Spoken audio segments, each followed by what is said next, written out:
Hi అండి, welcome to Missamma world. మహాజ్ఞాని. పూర్వం ఒక గ్రామంలో ఒక మనిషి తాను ఒక గొప్ప జ్ఞానిని అని చెప్పుకుంటూ ఉండేవాడు. అందరూ ఆయన మాట నమ్మి ఏదన్నా సలహా కావలసినప్పుడల్లా ఆయన వద్దకు పోతూ ఉండేవారు. ఆ గ్రామంలో ఒక భార్యాభర్త ఉండేవారు. వాళ్ళు అమిత సోమరిపోతులు. రోజు బారెడు పొద్దెక్కాక కానీ నిద్రలేచేవారు కారు. ఒకనాడు ఎవరో వారికి కోడిపుంజు అని ఓ పక్షి ఉంటుంది. దాన్ని తెచ్చుకున్నారంటే అది చీకటితోనే అరిచి మిమ్మల్ని లేవగొడుతుంది. మీ పనులు మీరు సకాలంలో చేసుకోవచ్చు అని సలహా ఇచ్చారు. సరేనని ఆ భార్యాభర్తలు సమీపంలో ఉన్న పట్టణంలో సంతకు వెళ్ళి అక్కడ ఉన్న పక్షులలో బాగా బలిసిన బాతుని కొనుక్కొచ్చారు. ఆ రాత్రి వాళ్ళు దాన్ని తమ మంచం కింద ఉంచి తెల్లారే లోపల అది తమను లేవగొడుతుందని కదా అన్న ధైర్యంతో నిశ్చింతగా నిద్రపోయారు. మర్నాడు వాళ్ళు లేచేసరికి మిట్ట మధ్యాహ్నం అయింది. మంచం కింద చూస్తే పక్షి ఉన్నది, కానీ అది కూయలేదు. అది ఎందుకు కూయలేదా? మహాజ్ఞానిని అడిగి తెలుసుకుందాం అనుకుని వాళ్ళు తమ బాతునితో సహా జ్ఞాని వద్దకు వెళ్ళి జరిగిందంతా చెప్పారు. జ్ఞాని ఆ బాతును తన చేతుల్లోకి తీసుకుని పరీక్షించి, ఇకనే ఎవరో దీని ముక్కు మీద కాలు వేసి తొక్కి అణిచి పారేశారు. అది ఎలా కూస్తుంది మరి అన్నాడు. ఆ దంపతులు ఆయన తెలివితేటలకు ఆశ్చర్యపడి ఇంటికి తిరిగి వచ్చారు. ఇది జరిగిన కొంతకాలానికి ఒక రోజున ఆ దంపతులు పెంచుకున్న మేక కట్టు విప్పుకొని ఆవరణ అంతా తిరుగుతూ ఒక కుండ అడుగున కాసిన గింజలు ఉండటం చూసి అందులో తల దూర్చింది. కానీ గింజలు తిన్నాక ఆ మేక తల బయటికి తీయబోతే కొమ్ములు అడ్డం వచ్చాయి. తల కాకుండాను తొడుక్కొని మేక వెర్రిగా అటు ఇటు పరిగెత్తుతూ ఉంటే దంపతులు చూశారు. ఒకరు కుండను మరొకరు మేకతోకను పట్టుకుని లాగారు. కానీ ప్రయోజనం లేకపోయింది. ఇలా కాదని వాళ్ళు జ్ఞానికి కబురు పెట్టారు. జ్ఞాని వచ్చి మేకను చూసి చాలాసేపు గంభీరంగా ఆలోచించి, మేకను కుండను వేరు చేయాలంటే మేక తల నరికేయాలి అన్నాడు. ఎంత తెలివైన ఆలోచన అని భార్యాభర్తలిద్దరూ మెచ్చుకున్నారు. వాళ్ళు వేట కత్తి తెచ్చి మేక మెడ నరికేశారు. మేక కుండ వేరైపోయాయి. కానీ బాబుగారు, కుండలో మేక తల ఉండిపోయిందే అన్నారు వాళ్ళు. దాందేముంది, కుండ పగలగొడితే సరిపోయే అన్నాడు జ్ఞాని. అది గొప్ప ఆలోచనే అయింది. కుండని ఎత్తి పాడేసేసరికి అది 100 ముక్కలైంది. మేక తల బయటపడింది. మీరు మాకు ఇవాళ ఎంత ఉపకారం చేస్తారో చెప్పలేం. మరి పూట మా ఇంట భోజనం చేయాలి అన్నారా దంపతులు. జ్ఞాని అలాగేనన్నాడు. ఆయన భోజనం చేస్తూ మధ్యలో తల ఎత్తి చూసి విచారంగా నిట్టూర్చి అన్నాడు. ఏమిటి బాబు, ఏం జరిగింది అని దంపతులు ఆదురతగా అడిగారు. నేను పోయాక మీ వంటి అమాయకుల గతి ఏమిటా అని ఆలోచిస్తున్నాను అన్నాడు జ్ఞాని. విచిత్ర ఘటన. మణిపుర మహారాజు చంద్రసేనుడికి ఒక్కర్తే కుమార్తె. ఆమె పేరు చంద్రముఖి. చిన్నతనంలోనే తల్లిని పోగొట్టుకున్న చంద్రముఖిని రాజు ఎంతో గారభంగా పెంచాడు. యుక్తి వయసు వచ్చే లోపల ఆమె అన్ని విద్యల్లోని ప్రావీణురాలైంది. చంద్రసేనుడు తన కుమార్తెకు పెళ్లి చేద్దామనుకున్నాడు కానీ చంద్రముఖి పెళ్లికి సుముఖురాలుగా లేదు. చంద్రముఖి తరచుగా తన చెలికత్తలతో కలిసి వేటకు వెళ్ళేది. ఒకరోజు వేటలో ఆమె తన చెలికత్తల నుంచి పరివారం నుంచి వేరుపడి ఒంటరిగా అరణ్యంలో చిక్కుకుపోయింది. మిగిలిన వాళ్ళు ఆమె కోసం ఎంతో వెతికారు కానీ ప్రయోజనం లేకపోయింది. చీకటి పడేదాకా చూసి రాజకుమార్తె ఏ క్రూరమొగ్గవాతమో పడిందనుకొని నిరాశ చెంది మిగిలిన వారు రాజభవనానికి తిరిగి వెళ్ళి జరిగిన సంగతి రాజుగారితో చెప్పారు. అయితే అంతకు పూర్వమే చంద్రముఖి ఇల్లు చేరుకొని తన పరివారం గతి ఏమైంది అని ఎవరికీ చెప్పక ఇంకా చీకటి పడకముందే తన పడక గదిలోకి వెళ్ళిపోతూ తెల్లవారిన దాకా తనను లేపవద్దని హెచ్చరించింది. అది మొదలు ఆమె పరధ్యానంగాను విచారంగాను ఉన్నట్టు అందరికీ కనిపిస్తూ వచ్చింది. దానికి కారణమేమిటో ఆమె చేత ఎంత ప్రయత్నించినా ఎవరూ చెప్పించలేకపోయారు. ప్రతిరోజు ఆమె చీకటి పడకముందే తన గదికి వెళ్ళిపోయి తలుపులు బిగించుకుని తెల్లవారిన దాకా బయటికి వచ్చేది కాదు. ఆమె త్వరలో వివాహం చేయటం మంచిదని రాజుకి తోచింది. అందుకు చంద్రముఖి ఒప్పుకున్నది. రాజు పరమానందభరితుడై ఆమెకి స్వయంవరం ఏర్పాటు చేశాడు. స్వయంవరం నాటికి అనేక మంది రాజకుమారులు వచ్చారు. ఎందుకంటే చంద్రముఖి గొప్ప సౌందర్యవతి అని ప్రతీతి ఉండేది. చంద్రముఖి దట్టమైన మేలి ముసుగు ముఖానికి కప్పుకొని చేతిలో వరమాల పట్టుకొని స్వయంవర మండపానికి వచ్చింది. ఏ రాజకుమారుడిని పరీక్షగా చూసినట్టు కనిపించలేదు. మొక్కు తీర్చుకునే దానిలాగా ఆమె ఎవరో ఒకరి మెడలో మాల వేసి చప్పున అంతఃపురానికి తిరిగి వెళ్ళిపోయింది. అప్పటికే సూర్యాస్తమయం కావచ్చింది. రాజకుమార్తె ప్రవర్తనకి అందరికీ ఆశ్చర్యాన్ని కలిగించింది. అలాంటి స్వయంవరాన్ని ఎవరూ ఎక్కడా చూసి ఉండలేదు. ఏమైనా స్వయంవరం ముగిసింది గనక వరమాల అందుకున్న చేదీ దేశపు యువరాజు చక్రసేనుడు తప్ప మిగిలిన వాళ్ళందరూ తమ తమ దేశాలకు వెళ్ళిపోయారు. చక్రసేనుడు మాత్రం ఆ రోజు చంద్రసేన మహారాజు ఆతిథ్యం స్వీకరించాడు. మర్నాడు చంద్రసేనుడు తన అల్లుణ్ణి కత్తి తీసుకుని అతన్ని అతని పరివారాన్ని సగౌరవంగా చేది దేశానికి తిప్పి పంపించాడు. కత్తికి పెళ్లి చేయటం మణిపుర రాజవంశ సాంప్రదాయం. చంద్రముఖికి చక్రసేనుడు కత్తికి వైభవంగా వివాహం జరిగింది.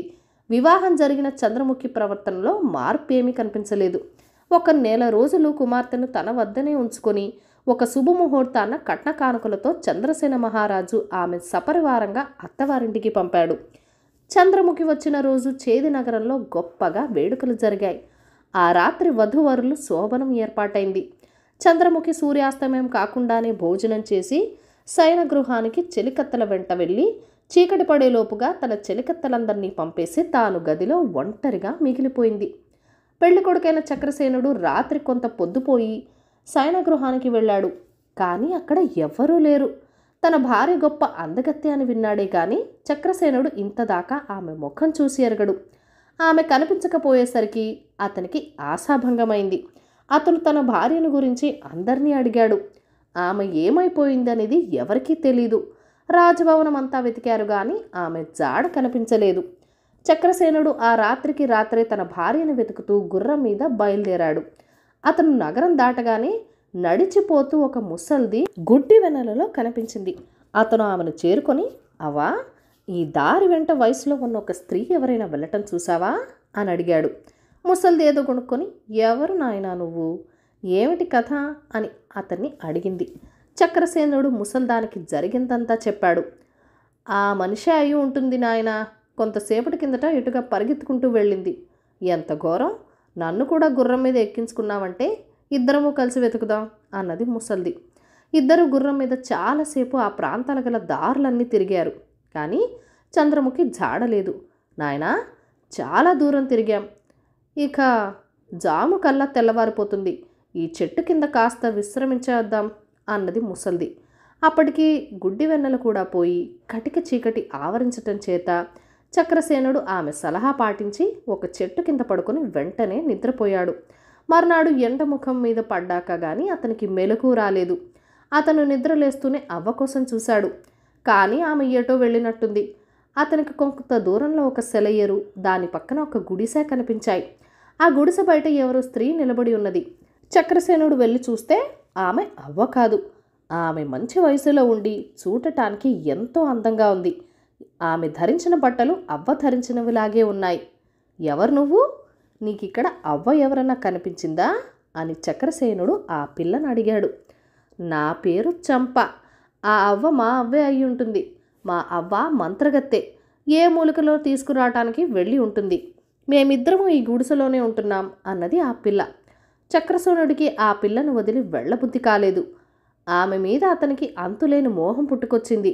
అతను ఆమెతో ఆ గుడిసెలో చాలాసేపు గడిపి మళ్ళీ వస్తానని చెప్పి తన గుర్తుగా ఆమెకి తన ఉంగరం ఇచ్చి తన ఇంటికి తిరిగి వచ్చేశాడు. చంద్రముఖి కోసం చాలా రోజులు వెతికి విసిగిపోయి మరి ఆమె కనిపించదని, కనిపించినా ఆమెను కోడలుగా స్వీకరించనవసరం లేదని చక్రసేనుడు తల్లిదండ్రులు నిర్ణయించుకున్నారు. చక్రసేనుడు ప్రతి ఉదయము చంప వద్దకు వచ్చి ఆమెతో సాయంకాలం దాకా ఉంటూ చీకటి పడే వేళకి ఇంటికి తిరిగిపోతున్నాడు. రాను రాను అతనికి ఆమె మీద అపారమైన ప్రేమ ఏర్పడి ఆమెని ఒక్క ఘడియ విడిచిపెట్టడం కూడా అసాధ్యంగా తోచసాగింది. అందుచేత అతను ఒకనాడు చంపతో, నువ్వు నాతో వచ్చేయ్, మనిద్దరము పెళ్లి చేసుకుని హాయిగా ఉందాం, మా వాళ్ళు అభ్యంతరం చెప్పరు అన్నాడు. అది ఇప్పట్లో సాధ్యం కాదు.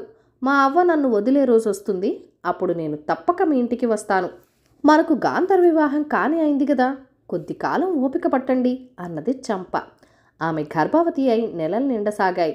ఆ స్థితిలో నువ్వు ఇక్కడ ప్రసవించటం సాధ్యం కాదు, నాతో వచ్చేయ్, నీ ప్రసవానికి కావలసిన ఏర్పాట్లన్నీ నేను చేస్తాను అన్నాడు చక్రసేనుడు. చంప ఒప్పుకోలేదు. కనీసం ఇక్కడికి పరిచాకరికలను మంత్రసాలను పంపుతాను అన్నాడు చక్రసేనుడు.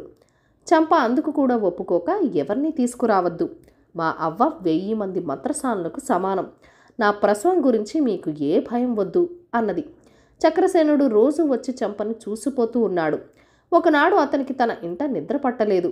ఆ రాత్రి చంప ప్రసవిస్తుందని అతనికి ఎందుకో అనుమానంగా తోచింది.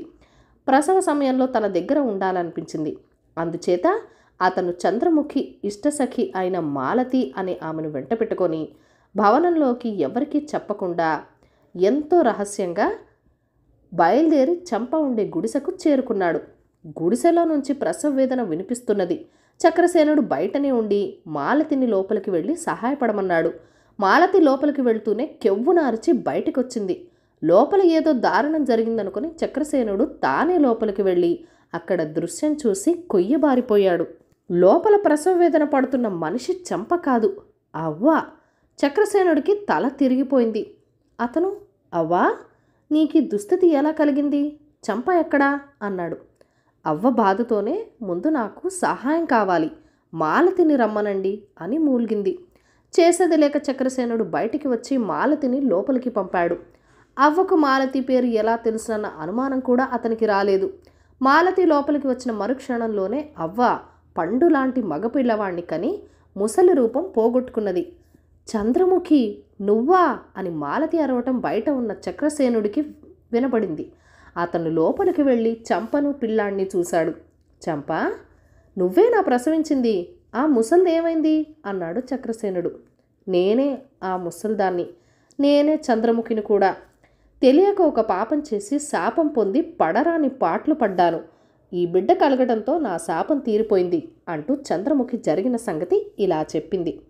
ఆమె వేటకు వెళ్ళిన రోజు అరణ్యంలో ఒంటరిదైపోయి పొదల చాటున లేడి కనపడినట్టు తోచి బాణం వేసి ఒక మునిని కొట్టింది. ఆయన కోపించి ఆమెను ముసల్దానివి కమ్మని శపించాడు. చంద్రముఖి ఆయన కాళ్ల మీద పడి ఏడ్చి శాప ఉపసంహరించమని ప్రార్థించింది. రాత్రివేళ మాత్రమే ఆమె ముసల్దైపోయేటట్టు, ఒక పిల్లవాణ్ణి కన్న తర్వాత ఆమెకి శాప విమోచనం కలిగేటట్టు ముని అనుగ్రహించాడు. అందుచేతనే రాత్రివేళ ఆమె ఎవరికంటా పడలేదు. ఆమె వివాహం చేసుకున్నది కూడా గర్భం ధరించి శాప విముక్తి పొందుదామనే. తనకు కాబోయే భర్త ఎవరన్నది అప్పుడు ఆమెకి పట్టలేదు. కానీ పెళ్లితో ఆమె సమస్య తీరలేదు. రాత్రివేళ ఆమె భర్త కళ్ళపడటానికి లేదు. అదృష్టవశాన ఆమె రాత్రివేళ తన భర్త కళ్ళపడకుండా గర్భవతి అయి పిల్లవాణ్ణి కని శాప విముక్తి పొందగలిగింది. అయితే 1 సంవత్సరమంతా మనుషులకు దూరంగా అరణ్యంలో ఒక పాడుబడిన గుడిసెలో నివసించి రాజకుమార్తె అయిన మనిషి పడలేని పాట్లు కష్టాలు అన్నీ పడింది. అంతా విని చక్రసేనుడు తన భార్య ధైర్య సాహసాలను, దృఢ నిశ్చయాన్ని అభినందించి ఆమెను తన కుమారుణ్ణి తన నగరానికి తీసుకుపోయి జరిగిందంతా తన తల్లిదండ్రులకు చెప్పి భార్య బిడ్డలతో సుఖంగా ఉన్నాడు. కథ కంచికి మనమింటికి. ఈ కథను లైక్ చేయండి, షేర్ చేయండి. మన ఛానల్ని ఫస్ట్ టైం చూస్తున్నట్లయితే కనుక ప్లీజ్ సబ్స్క్రైబ్ చేసుకుని మీ సపోర్ట్ ఇవ్వండి. Thank you for watching. Bye bye.